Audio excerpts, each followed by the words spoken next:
নমস্কার বন্ধুরা, আওয়াজ স্টোরিতে তোমাদের সবাইকে স্বাগত জানাই। ভিডিওর ইন্ট্রো দেখেই বুঝতে পেরে গেছো আজকে তোমাদের সাথে আমার শখের ছোট্ট ইনডোর গার্ডেনটা শেয়ার করব। আমি আগেও বেশ কটা ভিডিওতেই তোমাদের সাথে বলেছি যে আমি গাছ লাগাতে ভীষণ পছন্দ করি। এই নেশাটা কিন্তু আমার এখনকার নয়, এটা সেই ছোটোবেলাকার নেশা। বাড়িতে আমার জ্যাঠতো দিদি, ঠাকুমা, বাবা নানা ধরনের গাছ করে থাকে, সেই দেখেই হয়তো আমার এই শখ। যথারীতি বড়দিরও বিয়ে হয়ে গেছে, ও এখন শ্বশুরবাড়িতেই নানা ধরনের গাছ লাগাচ্ছে। ওর থেকেই কিন্তু আমি এই স্ন্যাক প্ল্যান্টটা এনেছি, আর এনেছি ওই যে দেখা যাচ্ছে পর্তুলিকাটা। ঠাকুমা তো এখন আর বেঁচে নেই। ঠাকুমা ফুল গাছ না লাগালেও নানা ধরনের সবজি গাছ কিন্তু বাড়িতে লাগাতো।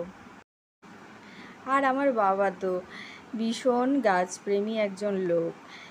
ঠাকুমার পাশাপাশি বাবাও সবজি গাছ লাগায়, তাছাড়াও কিন্তু বাবা ফুল গাছ লাগায়। এছাড়াও আমাদের রয়েছে রাবার বাগান।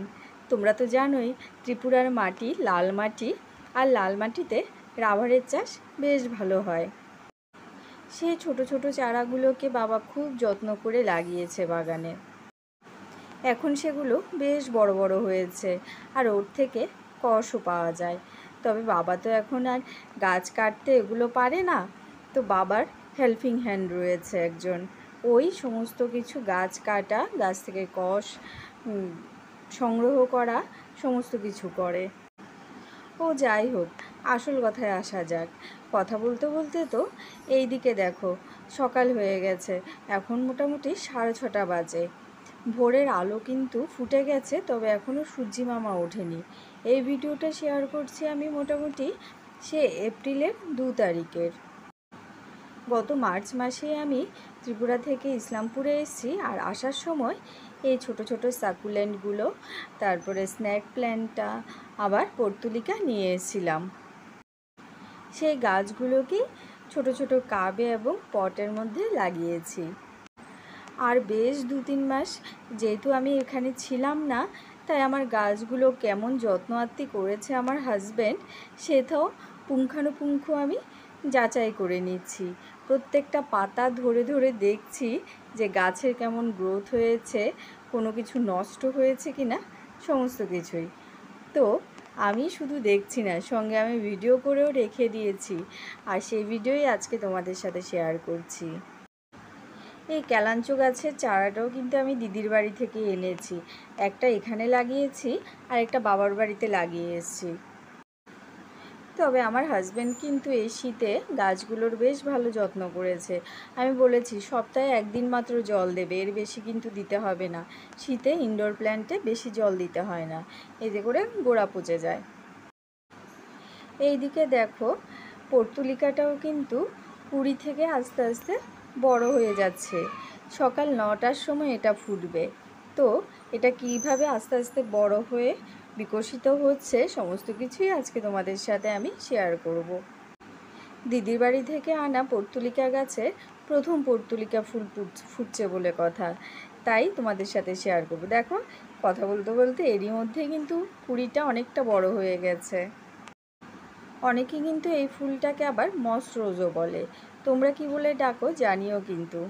দেখো সকাল এখন 8টা বাজে, এটা কিন্তু ফুটে গেছে। কি মিষ্টি কালারটা হয়েছে না, পুরো লাইট পিঙ্ক কালার, দারুণ লাগছে। আমার মতো তোমাদের কার কার ইনডোর প্ল্যান্ট রয়েছে বা লাগাতে পছন্দ করো অবশ্যই কমেন্ট করে জানাবে কিন্তু। আর এই যে দেখো আমার এই পিস লিলি তো কুড়ি আসছে, মাত্র কাণ্ডটা ফেটেছে, এর থেকেই পিস লিলি হবে। এই প্রথমবার কিন্তু লিলি ফুলে আমি কুড়ি পাবো। আর এই যে স্নোফলস ভ্যারাইটির অ্যাগ্লোনিমাটা রয়েছে, এরও ফুল এসছে। এইদিকে এই পিঙ্ক অ্যাগ্লোনিমারও কিন্তু ফুল চলে এসছে। এই ফুলগুলো কিন্তু আমরা রাখবো না, এগুলোকে ছিঁড়ে বাদ দিয়ে দেব, তাহলেই গাছের গ্রোথটা ভালো হবে।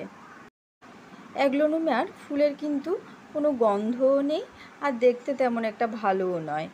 এই শুধু গাছের শক্তি নেবে, এর কোনো কাজে আসবে না, তাই ফুলগুলোকে রাখবো না, এগুলোকে বাদ দিয়ে দেবো, এতে করে নতুন চারা গজাবে আর গাছে সুন্দর কচি কচি পাতাও আসবে।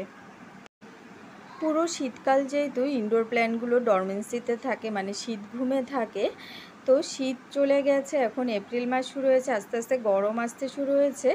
আর এগুলো দেখো নতুন পাতা ফুল দিয়ে যেন গাছ ভর্তি হয়ে আসছে। এই যে কুড়িগুলোকে আমি ছিঁড়ে বাদ দিয়ে দিচ্ছি। তো বন্ধুরা, আজকে আমার ইনডোর প্ল্যান্টের কালেকশান তোমাদের কেমন লাগছে অবশ্যই কমেন্ট করে জানাবে। ভালো লাগলে লাইক করবে আর তোমার বন্ধুদের সাথে ভিডিওটাকে শেয়ার করতে কিন্তু একদম ভুলবে না।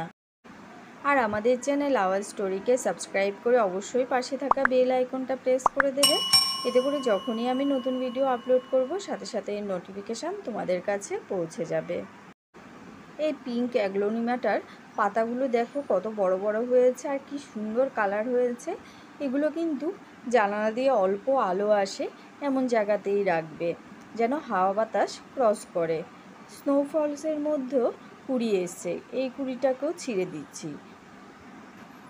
আমার ইনডোর প্ল্যান্টের মধ্যে রয়েছে লিপস্টিক অ্যাগ্লোনিমাও। সেই চারাটার আবার দুটো নতুন বাচ্চা ছেড়েছে, মানে বাচ্চা চারা হয়েছে। ওর কিন্তু আবার ফুলের কুড়ি আসেনি, এক একটা গাছ এক একভাবে বৃদ্ধি হচ্ছে। এই যে দেখো ছোট ছোট দুটো চারা বেশ বড় হয়ে গেছে।